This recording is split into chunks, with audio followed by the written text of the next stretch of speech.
Welcome, folks. We'll get started in just a moment. We're just letting everyone trickle in. Thank you so much for joining us.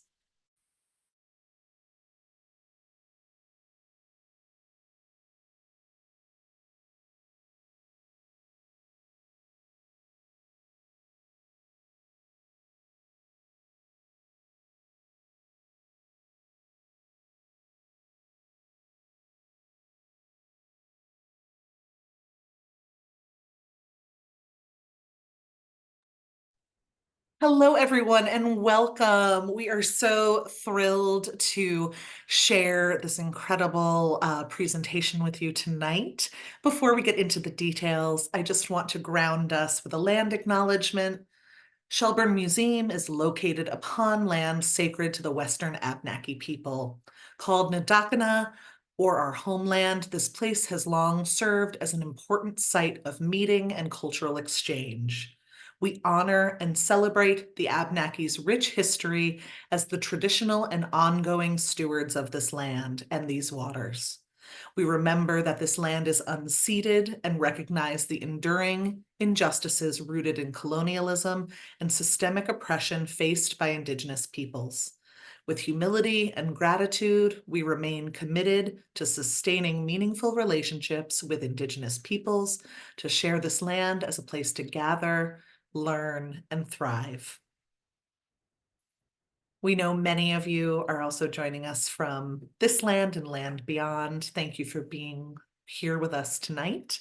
I am Kat Redness. I am the public programs educator at Shelburne Museum, and I was thrilled to collaborate with Victoria and Kite to bring this to be, and I'm so excited to share Kite's brilliance and creativity with you. If you have questions or comments or things that you'd like explored more, please feel free to use the Q&A function at the bottom of your screen, not the chat. It's a Q&A function. And what we'll do is at the end of Kite's lecture, I will come back and I'll go through those. And those could be for Kite comments, again, questions, things like that. And we'll try to get through as many of them as possible. Also, if you'd like to turn captions on, at the bottom of the screen, you can toggle down there and it will say show captions. Please feel free. You can ask any questions throughout and we'll be monitoring those as well. So if there's any questions you have for us who are working behind the scenes as well, we can do that. Thank you so much for being here. And with that, I would love to turn this over to my dear colleague, Victoria, and I'd love to have her introduce herself, what she does for the museum, and then she'll introduce Kite. Thanks so much, Victoria. Thank you, Kat. Hi, everyone. My name is Dr. Victoria Sundergren, and I'm the Associate Curator of Native American Art at Shelburne Museum. It's my honor today to introduce one of the amazing artists featured in our upcoming exhibition, Making a Noise, Indigenous Sound Art. The exhibition brings together the works of prominent Indigenous artists who are making art at the intersection of sound and textile design, drawing on historic forms to create complex, culturally pressing work. Many of these works are interactive, allowing visitors to both feel and hear the layered meanings. I'm really excited for this exhibition, and I hope you'll join us when it opens on June 21st. One of these contributing artists in Making a Noise is Kite, who's joining us today to discuss her artistic research, Lakota worldviews, and AI. Kite is an Oglala Lakota performance artist, visual artist, composer, and academic. Her scholarship and practice explore contemporary Lakota ontology, the study of beinghood in Lakota, artificial intelligence, and contemporary art and performance. She creates interfaces and arranges software systems that engage the whole body in order to imagine new ethical AI protocols that interrogate past, present, and future Lakota philosophies. Her interdisciplinary practice spans sound, video, performances, instrument building, wearable artwork, poetry, books, interactive installations, and more, often working in collaboration with family and community members. Kite is currently Distinguished Artist in Residence and Assistant Professor of American and Indigenous Studies at Bard College, and a Research Associate and Residency Coordinator for the Abundant Intelligences Indigenous AI Project. Thank you so much for being here today, Kite, and please take it away.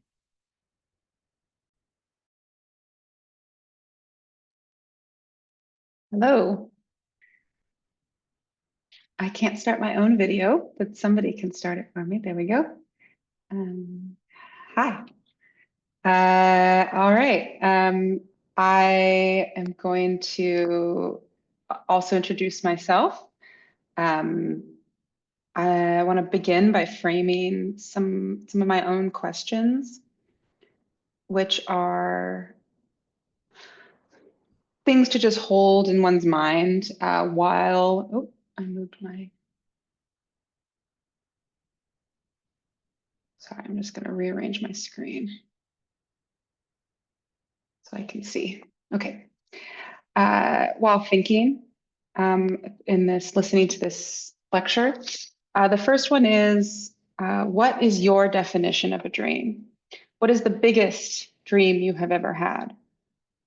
Have you ever used dreams in your practice? What or who was the last non-human being you communicated with? Were they physical or non-physical? These are some of the questions that I sit with when I do my work. How can we rest amidst police terrorism, perpetual and ongoing genocide? And how can we dream if we cannot rest? And my last framing thing is one of my favorite Borges quotes, from the remote depths of the corridor, the mirror spied upon us. We discovered such a discovery is inevitable in the late hours of the night, that mirrors have something monstrous about them, which I think is apt for the discussion about AI. So with that, I'll introduce myself. Petuashte Dokiopi Kingwoni Hawina Suzanne Karamachi Kishto, Los Angeles etaha, Nalahan Mahikaniak Elwatie. Oglala Hamacha, Chante Washte Nape Yuzapo, Marilyn, I shake your hands with a happy heart. So I'm a enrolled member of the Oglala Sioux tribe. When I travel, I have to reintroduce Turtle Island, but this is the unceded Sioux territory where a lot of my family lives and research is done, and it's amongst folks in Pine Ridge Reservation, really specifically near my aunt's house, my family's house in Kyle, near where my great-grandmother had her home. Now a lot of her descendants live around there as well. So I really like to frame my work within the context of my family. I have a much bigger family tree than this, obviously, but these are the people who I draw directly from in doing my research. This is even bigger now. It's always growing and changing, but definitely reaches back to my great-great-great-great-grandmother Iron Road and her uncle William Black Thunder. So a lot of my work has to do with artificial intelligence and consciousness, but kind of thought through the lens of many different approaches, but always in conversation with my two very close colleagues, Scott Benison-Abandan and Jason Edward Lewis, who think about consciousness and AI in ways that are flexible and comprehensive and always in relationship to Indigenous ethics. So I want to start by kind of framing what I do now by what I've done in the past. I'd say a lot of my work draws from the moment I heard Jolene Ricard, who is a wonderful Tuscarora artist and academic, use the word cosmology-scape. I've come to understand Lakota ethics through this concept of cosmology-scape, kind of encapsulating the intricate web of interactions within, between, and through cosmos and land, between human and earth, all interweaving to kind of form a single sphere of perception. And that's, I find really helpful in thinking about making art. One thing I'm known for is this body interface that I have been working on since 2013. I first used it in this artwork, People You Must Look at Me. It was originally built by a friend and colleague of mine, James Hurwitz, using open source software, Arduinos, definitely at the moment of the kind of intense maker revolution. This is a very young James now, doing a demonstration of the original sensor package. And this was a sort of human-computer interaction system that we called the Oglala interface that used radio, XB radio connection to the computer, accelerometers to control audio and video software. Eventually it moved from the body to the hair braid, and now actually I use 5 sensors on different limbs. Yeah, and this sort of really changed the moment I was introduced to machine learning practices by Letitia Sonami. And Letitia encouraged me to try a new system called Wekinator, which was kind of a Rebecca Feebrink's research in how to make a tool for artists to do machine learning on stage. So I did that in a piece called Listener in 2018. But of course, I was not satisfied with just making art. I was very dissatisfied with my relationship to technology.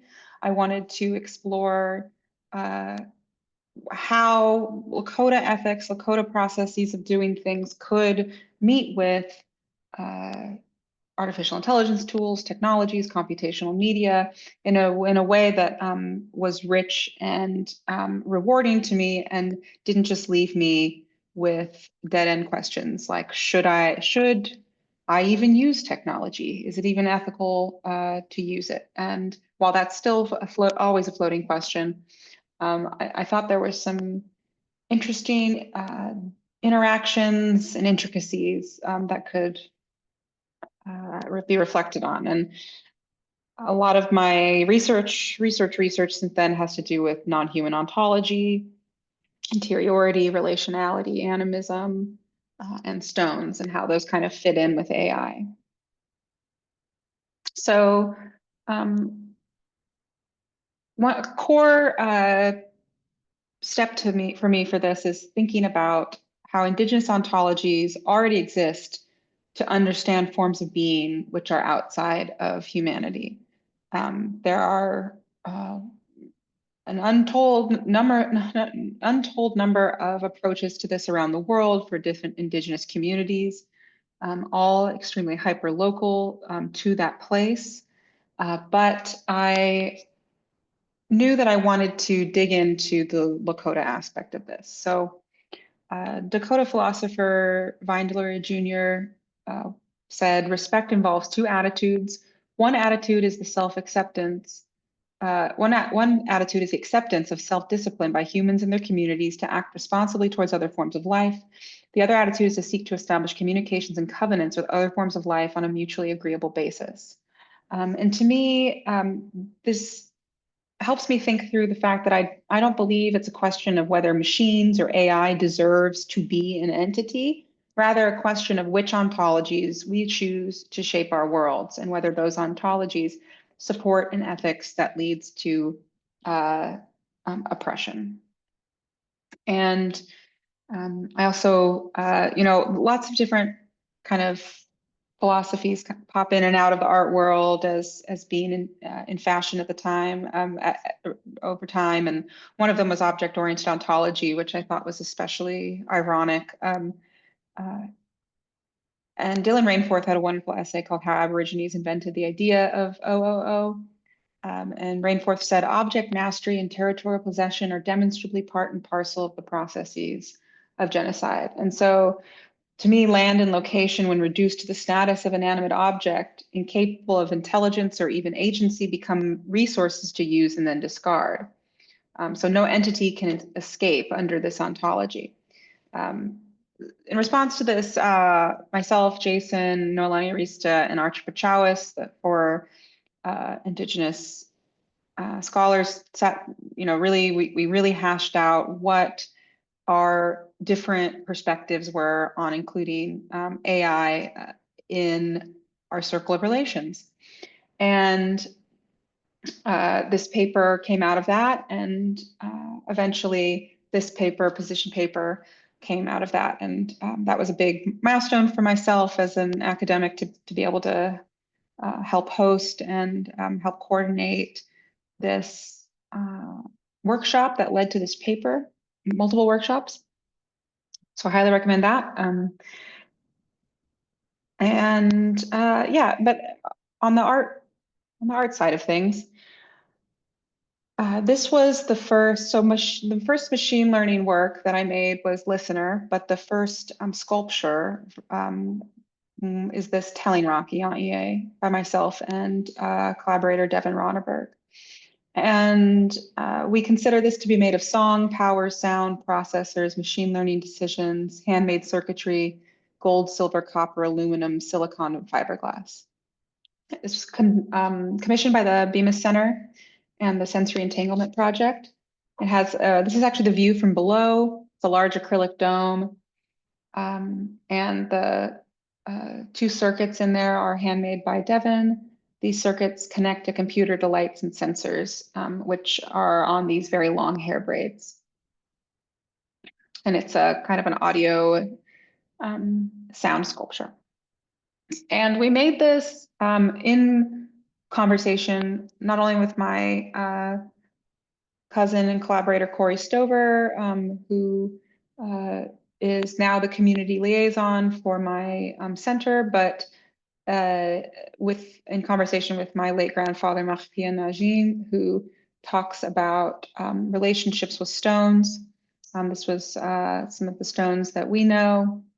And yeah, and this really helped me think through how to turn story that he told to me into an artwork at his request, how to think about frameworks and failures of relationships with computers, because although the sculpture is beautiful and has machine learning components that you interact with it and it responds with its own quote unquote decision making, it's not conscious, it's not an entity, it's not named, it's not a part of a community, it's been pre-programmed. And I think this was a really helpful way to start to try to assess how I wanted to make work going forward. So thinking about the Sweat Lodge as a framework for ethical decision-making and relationships with stones, I started working on this position paper, my chapter in the position paper, which is called How to Build Anything Ethically, which centers AI as just an example of how one could consider streams of protocol for decision making. So these are the questions that I try to hold near when we're thinking about listening to AI, interacting with AI. What non-human beings are we listening to? What are their ancestries? Who do we interact with when we interact with AI?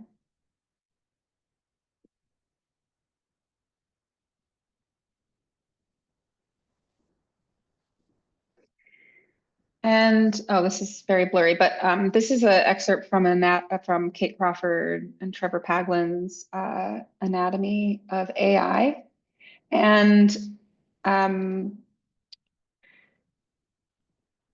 they were very the Anatomy of AI is the kind of a visual design that helps us think through what components and what histories go into the creation of Amazon's Alexa. And at the very bottom of the pay scale on who's getting paid for what, just underneath underground miners in China, underneath e-waste and landfill workers in India, underneath underground miners in the Congo, is all the unpaid user labor, everybody, the whole world. So, and so it's essential to never romanticize AI so far away from its material reality. And that's kind of what I mean when I'm saying I seek in the future to have ethical relationships with stones as non-human beings, because beginning to respecting the potential interiority of something, which is what I believe that Lakota philosophy does, Lakota ontology does. It says, the potential interiority of non-human beings. How can I destroy that and then force it to do labor for me and and melt it into parts to become AI? When I have such clear, concise, and ethical relationships with stones in my culture. And so this is really important to me to think about. So yeah, the protocol stream came out of that. And yeah, I left some slides in from teaching a workshop recently on AI. I'm not going to explain how AI works right now. It's not very much not my specialty to explain how it works. But there's things like machine learning, neural networks, generative AI, natural language processing. Those are terms you hear a lot. We hear right now a lot about chatbots and text generation and image generation, but those are just a fraction of the tools, and they're not even the most interesting tools. Robotics and expert systems, those are kind of where the real cutting edge is happening. There's lots of different types of AI, symbolic AI, evolutionary algorithms, cognitive architectures, embodied. There's lots of different possibilities. And I just want to put these in here to show that there's no singularity yet. There's just a lot of math and statistics going on, and a lot of media about it, and a lot of sci-fi, and then a lot of marketing. I wanted to put in this. This is kind of a summary from my perspective of my postdoctoral fellow, Antoine Bellemare, his work, which is really interesting and kind of what I've learned so much from. So Antoine's research explores creativity through divergent perception. Right now we're working a lot with EEG. Oops, I went too far. And I think the work I'm doing with EEG, I don't have any examples yet because we're right in the middle of the research, is very focused on dreams. And I value dreams for many reasons, but one of them is because of their difficulty. The science finds them difficult, and I think that's a good sign. Cognitive science and AI have a particular relationship, but there is a lot of things such as emergence and complexity that I find are resonant within this field of study. So just wanted to put that out there as a teaser. We're going to be installing a big install at Museum of Contemporary Native Art. It opens March 21st, where we'll show the first output of this research project. So one of the reasons, and I'll get into more of this detail, that I'm interested in dreams and Lakota symbolism and Lakota visual language is because of how excited I am that AI struggles with semiotics. AI doesn't have situational awareness. AI cannot interpret symbols with multiple meanings. It can't recognize abstract or deeper meanings. It can't even read necessarily. And so how can it do the deeper deal with deeper semiotic complexity? It can't. This is the name of my center now, Swihamli Saad Dreamer Center for Indigenous AI at Bard College. Again, these are, we're dealing with ontology, we're dealing with research creation. And yeah, my lab here is basically a methodology lab. I'm making art, I'm doing research, and I'm thinking about Indigenous protocols and methodologies, and especially the ones that I experienced in the interviews I conducted over the past 10 years. And these, to me, these Indigenous protocols are key for decision-making to create anything new. I don't want to make anything new unless I'm doing these things, because these are how the people in my family and extended family and my closest Indigenous art colleagues, this is how they make new knowledge and communicate new knowledge. Things like singing, collaborating, harmonizing, beating, praying, gifting, listening beyond. And if you've worked with Indigenous communities extensively, you know that these are the very, very basic, boringly basic, mundane, basic first steps before anything can happen. If you can't do these, if you don't know how to do these, it's not time to work with Native peoples yet.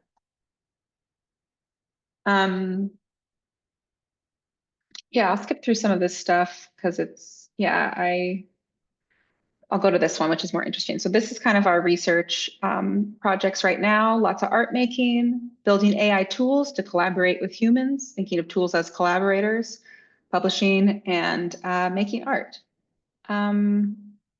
So I want to talk a bit about the research. I'll go back to art in a second, but research project. Abundant Intelligences is the overarching research project. It's kind of what's grown out of the Indigenous Protocols and Artificial Intelligence research paper. This is that research paper. I'm in the corner and I'm a miserable grad student, as everybody must be at some point. I learned so much about how to organize and how to work with other Native academics. And yeah, we're doing lots of research. And most importantly, we convinced our funders to allow us to both do science and make art. And it's a huge breakthrough. So I want to talk a bit about method. So I made the following graphics with Lakota designer, Bobby Joe Smith, the third. And I want to use these to talk about where my feelings and opinions about where art comes from. So I really see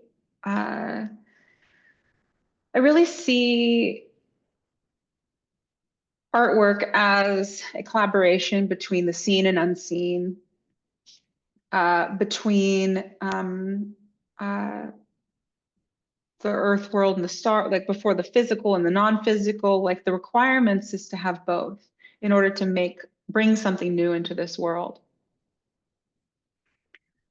I see that the intersections between the physical and the non-physical world and is illustrated by the interconnectedness of decisions and ethics within the art making process, between the creation process of anything, especially AI.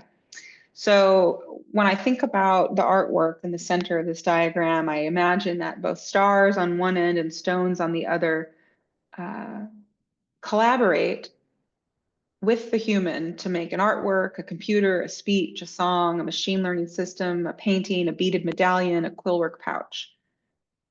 And the artwork is in this diagram is surrounded by protocols, those decision-making points like constellations, listening, hearing, exchanging, reciprocity, acknowledgement. Each point is a protocol that the artist participates in and it has an effect on the artwork.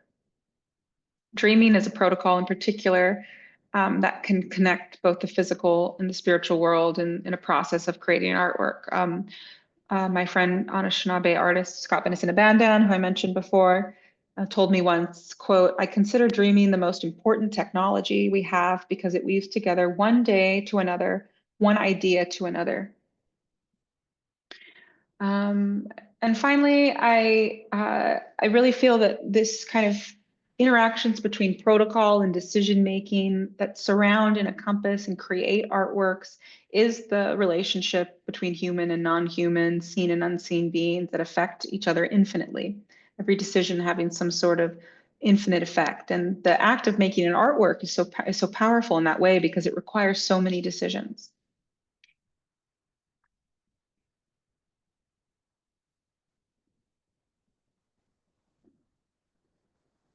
So I just want to share a few quotes from the research studies I've done previously because they're very beautiful. Ganya Haga from Six Nations and Tyendinaga artist Jackson Two Bears said, quote, "The approach to working with dreams or visions is to dreams. Spatial philosophy takes patience. Quote, I've been doing this too, paying attention to my dreams and things that happen and how those things interconnect with all that I'm thinking about."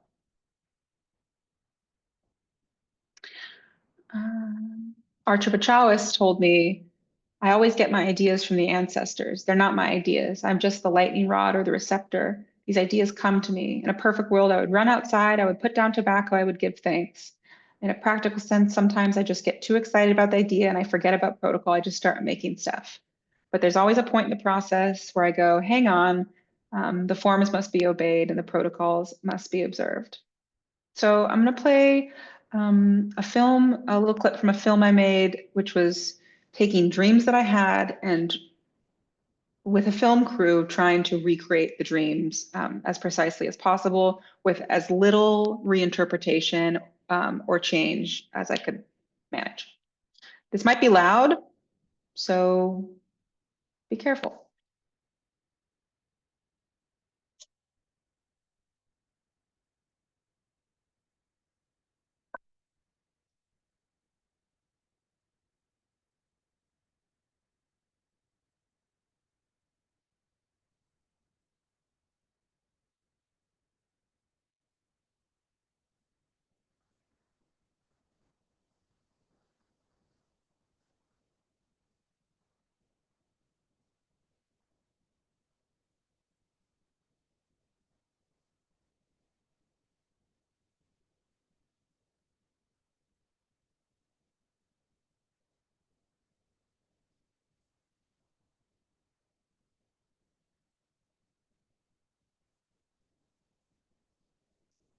So this is called Wihan Yamni or Three Dreams.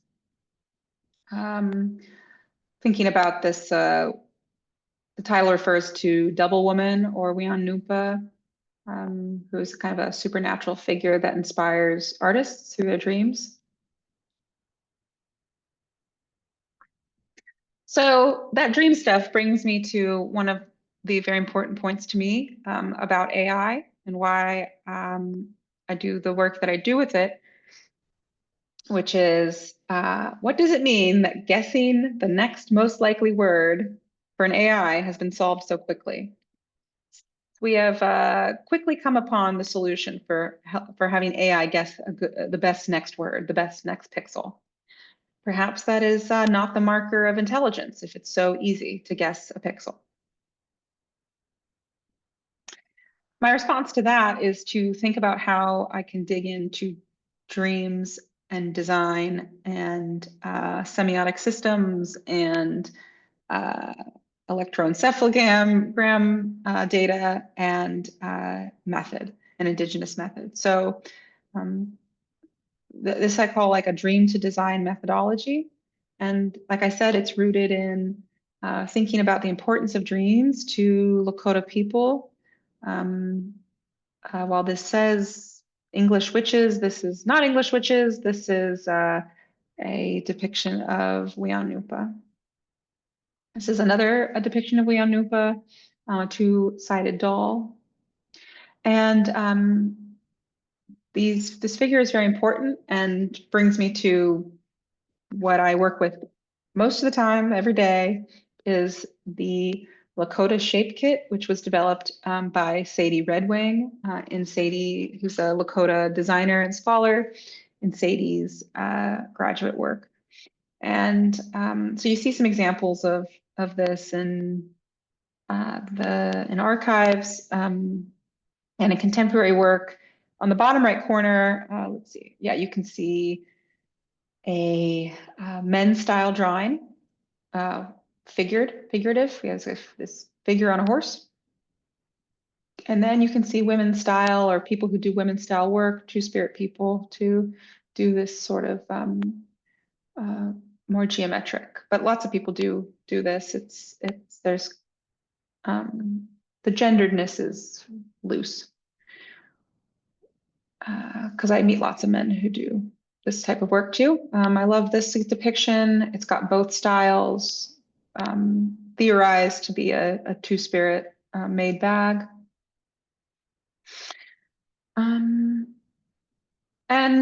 This is a dream language. It's a dream language in the Lakota use of the word dream, which you really have to specify when you say hambla, hamblapi, what if you're sleep dreaming or wake dreaming or visioning or inspired creatively. It's not set. It's not easily boiled down into an answer. But I find when I make things in this language, I can express qualities, transformations, beinghood. So the first time I used this kit, I asked Sadie Red Wing if I could use it, and I worked with my cousin Corey Stover to sort of lay out and like tell a family story. And so this is his layout. He put the story of my great grandmother Iron Road's escape from the Wounded Knee Massacre into this design. And this is the film Iron Road, which I then kind of reshaped into a sculpture. And this is another version of that sculpture. I think, let me do the images. This one was at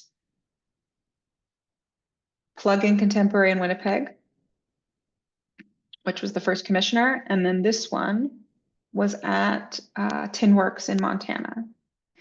And I loved making that. I thought it really unlocked something for me. So I then started to use it collaboratively. So these are 4 dreams told to me in the language by Third Coast Percussion Ensemble. And I performed that into this design, which they then read as a score. And I invited Santee Luke Witt, who's a Lakota singer, contemporary singer, religious singer. So he came to Chicago to perform with Third Coast Percussion, along with his daughter, Acacia Witt and Amelia Anthony. And then the percussionists played their score, kind of cocooning his personal song that he wrote.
Well, I will fix the sound.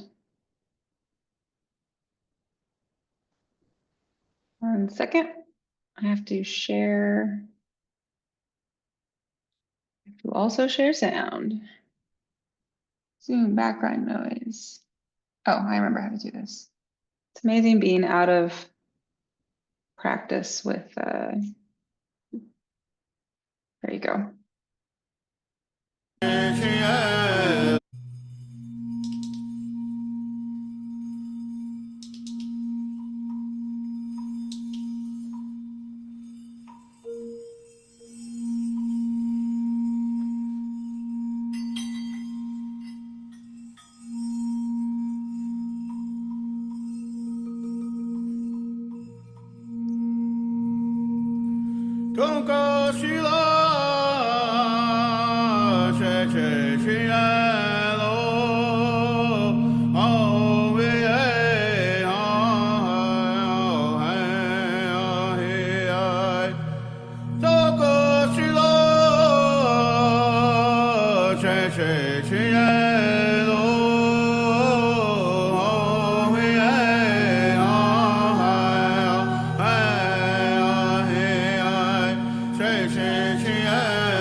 So I've continued this process. This is with the Silk Road ensemble. These are their dreams melted together as a design, which also is accompanied by traditional scoring. And this was kind of what the final looked like. There was a lot of rehearsal involved in this type of performance. And then this is kind of where I'm at now, wrapping up performing and showing this body of work. This body of work started with me recording, like writing down every dream I had for 3 months, translating them into this language. And then first I had a piece at CARA, Center for Art Research and Alliances in New York City, where I had a embroidery machine that was embroidering different all these dreams every day. For every week I would send that week's dreams and they would be embroidered. Very much, not the most special dreams in the world, just the dreams. This is a dream of me and my PhD advisor running around in circles in a parking lot, which is totally what one does mentally during a PhD. And then I had instrumentalists, including myself, come in and perform the dreams as scores. Then I had a invitation for the Shanghai Biennial where I arranged the dreams on the floor in one large design. So the design looked like this, and it went on the floor. And then above it, I chose to do, these are 25-foot walls, they're very large walls. This is kind of, this is on the left of deep space objects known as the Pleiades in English, or Wichinchila Shakowin. And then on the right is the volcanic formation, Black Elk's Peak, where Lakota Black Elk received his vision, like many Lakota people do. And so I sort of imagined my dreams emerging between these two objects. And then I turned it into a score for the American Composers Orchestra, which has a kind of like a poetry component to it. And right now it's installed, and a lot of this composition work is installed at MIT's Liszt Gallery. So you can go listen to it, experience kind of a static version. And yeah, this is like a still from the film version of it. So I first performed that film version actually at Hakave in Berlin last year.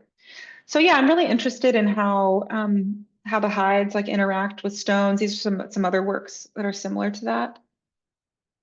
So the one on the left is called Poison Map and Star Map, which is sort of star clusters. And then on the top is the kind of a sewn version of the Black Hills with conductive thread sort of dripping out of the place where they are planning on putting the Azarga uranium mine, a new uranium mine in the Black Hills, which were never seeded and never sold. And then I also had marked on there all the abandoned mines in the Black Hills. On the right is a piece I made of kind of future dreams that are on the glass and with stones. And then on the left and right, I've got the topographic map of where I live now in New York State. And then on the left is the star map above where I made this work. The thing I've been working on is another way to process symbols, which is to dance. So this is a dance choreography I developed with Muskogee Creek artist and choreographer and filmmaker Olivia Camfield. And then, as if there weren't enough parts to this project, I added the sensors, I added the AI. So the sensors, these are 5 motion sensors that go on different body parts. And they control Touch Designer and Ableton Live.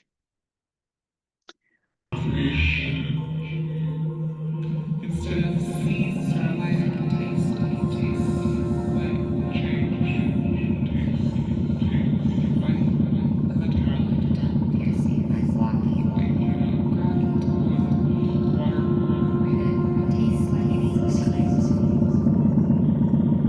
Instead of seeing starlight, I can feel. Just like an iPhone video from rehearsal. Yeah, I guess I'll conclude by just showing a little bit of the work I do with Alicia Wormsley. We've been doing these what we call Black and Indigenous Dream workshops for years now. We've made sonic pillows. We've done an absurd amount of research. We've worked with neuroscientists. We text each other our dreams at great length. And then we did a project with Cosmologyscape where we we invited other Black and Indigenous dream practitioners to make scores, make material that we could share with people online. We did a collaboration with Weeksville where we held community event. And it was great collaborating with Alicia because African American and West African symbols are, doing the same sort of visual language, dream work that Lakota symbols are doing. And what we did was we combined those into one system, so you can experience this for yourself on cosmologyscape.com, where if you input your dream, waking dream, sleeping dream, you can receive a quilt square and a tea recipe. So one of the outputs of this was we used kind of this graphing system to take the dream data and make public sculptures in Brooklyn, and more music was made. So that's it. This is the link to cosmologyscape.com. It's cosmologyscape.com, but if you want to take a photo of that, that's what we've done, and we're doing more. We've got a lot of installs coming up, myself and Alicia. So I'll end with this quote from my grandfather. I asked him once about if we should be worried about the future, and he said, no, because spirits and ancestors are just there on the other side trying to help. Oglala, thank you.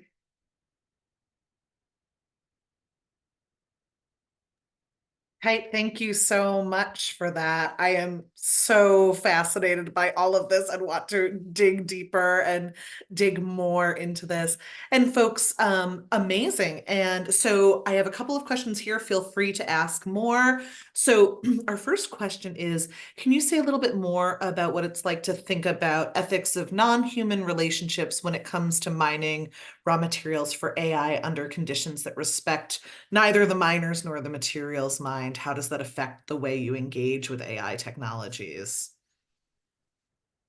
Great question. Yeah, I think that the goal of our research projects is the success of our funding means that many researchers. So there's 48 co-investigators, and then all of their connected research projects. We've got soil scientists, lots of soil scientists. We've got large language model experts. We've got people building small language models on purpose. We've got myself making experimental art, but trying to publish specifically about community engaged methods of engaging with community when you're doing neuroscience research. We've got neuroscientists, fire management specialists, say satellite AI data. And that's just those are the ones I can just think of right now. And the reason I bring all those up is because there have to be so many projects to deal with all of the possible methods for doing things ethically in every field. Because AI is just a term, before AI, all these researchers were trying to do the same work with different tools while pointing out how indigenous methods of doing things and relationships with non-human beings and environment were the right way to do things then for those projects before AI, and will be the right way to do things with AI.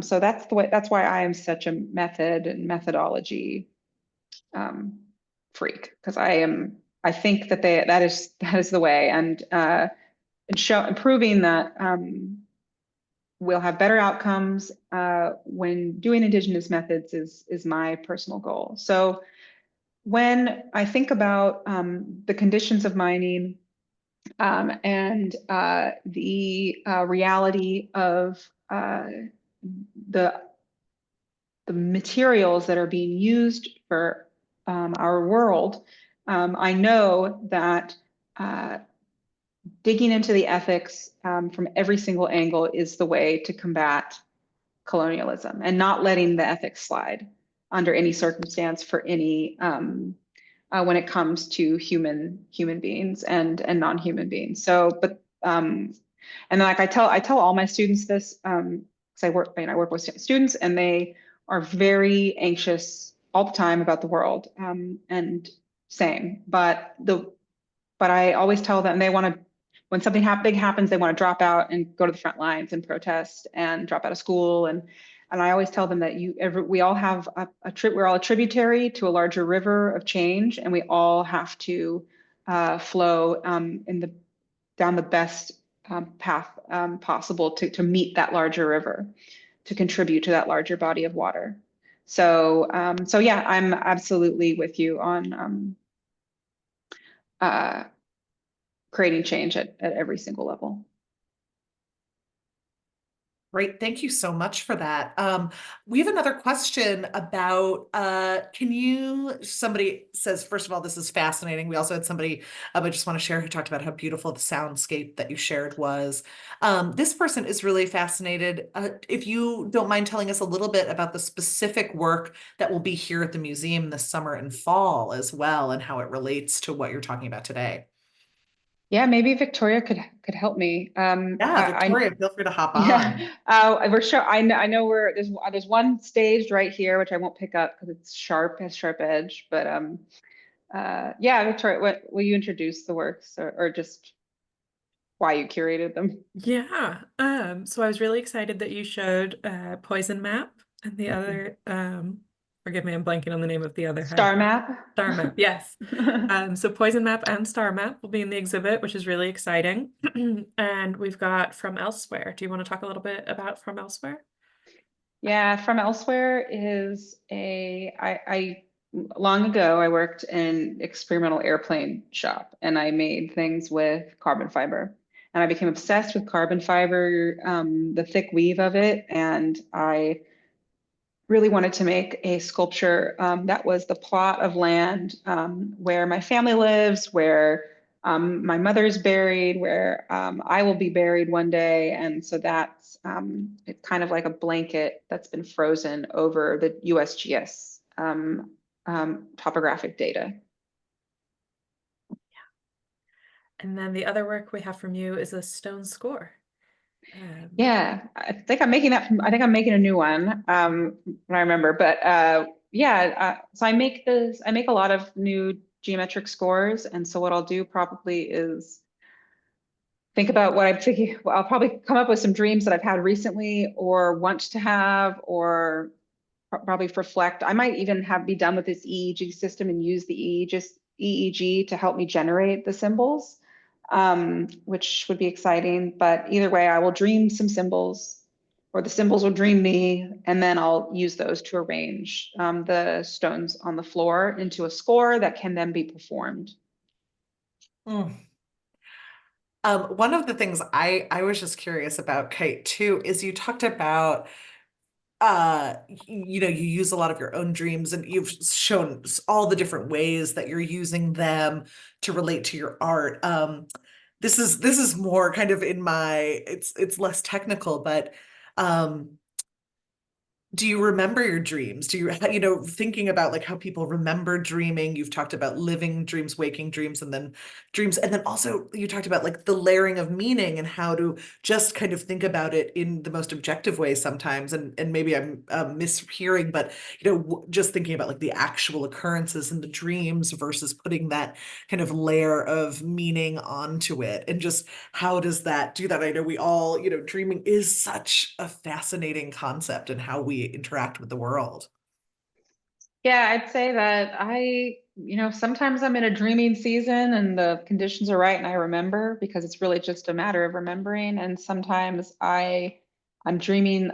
I'd say that when I can remember my sleep dreams less, it's probably because I'm dreaming heavily during the day, meaning I'm making a lot of like it's sculpture time, or it's like uh budget reconciliation time or something big and distract. I'm doing some work that's pulling me away from the dream world. But I do dream often. And I also I'm personally interested in mundane dreams too. Yeah. But I think we all know that sometimes we have particular different dreams. They're called big dreams in some of the literature, where they're special, they're different. Sometimes it's when relatives come visit us, and that's different. But I'm not like a super dreamer or anything.